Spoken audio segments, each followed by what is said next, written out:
Hello and welcome students, আশা করি তোমরা সকলেই খুব ভালো আছো। জ্ঞানজ্যোতি কোচিং সেন্টারের পক্ষ থেকে তোমাদের সবাইকে আরও একবার স্বাগত। তো আমি মীরা ম্যাম, আমি আজকে তোমাদের বাংলা বিষয় থেকে খুবই একটা গুরুত্বপূর্ণ টপিক নিয়ে আলোচনা করতে চলেছি। আজকে দেখো আমি যেটি নিয়ে আলোচনা করব সেটা আমি বোর্ডে লিখে দিয়েছি।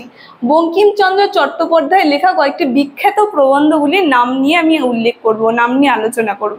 তো আলোচনাটি শুরু করার আগে দেখো বোর্ডের কর্নারে তোমরা দুটো নাম্বার দেখতে পাচ্ছ। এটা হচ্ছে আমাদের Gyanjyoti coaching centre official helpline number.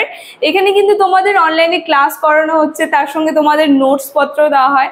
তো তোমরা যদি আমাদের থেকে নোটস পেতে চাচ্ছ বা আমাদের সঙ্গে অনলাইন ক্লাসে যুক্ত হতে চাচ্ছ, তাহলে এই উপরে দেওয়া নাম্বার দুটির সঙ্গে যোগাযোগ করো।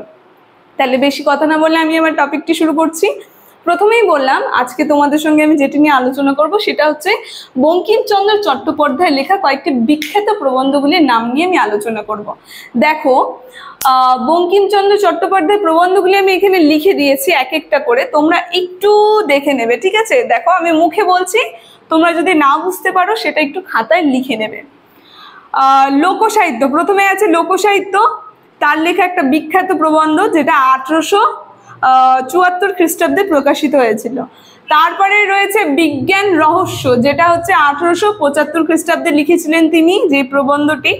তারপরে রয়েছে আরেকটা প্রবন্ধ, সেটা হচ্ছে কমলাকান্তের দপ্তর, যেটা 1875 খ্রিস্টাব্দে তিনি লিখেছিলেন। তারপরে আরেকটা আছে বিবিধ সমালোচনা, যেটা 1876 খ্রিস্টাব্দে তিনি লিখেছিলেন। তারপরে আরেকটা রয়েছে কৃষ্ণ চরিত্র, যেটা তিনি 1886 খ্রিস্টাব্দে লিখেছিলেন। তারপরে আরেকটা রয়েছে ধর্মতত্ত্ব, যেটা 1888 খ্রিস্টাব্দে তিনি লিখেছিলেন।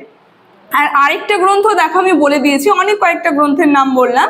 আরেকটা বলেছি হচ্ছে বিবিধ প্রবন্ধ, যেটা তারই লেখা একটি প্রবন্ধ। তো এই সমস্ত যে প্রবন্ধগুলির আমি নাম বললাম, এই প্রবন্ধগুলি কিন্তু বঙ্গদর্শন পত্রিকার মধ্যে লেখা হয়েছিল, ঠিক আছে? তো আজকের আলোচনাটি আমার এতটুকুনি ছিল, ভিডিওটি খুবই ছোট ছিল। তো আশা করি তোমরা বুঝতে পেরেছো। ভিডিওটি যদি তোমাদের ভালো লেগে থাকে অবশ্যই like, comment, share and subscribe করে দিও। Thank you.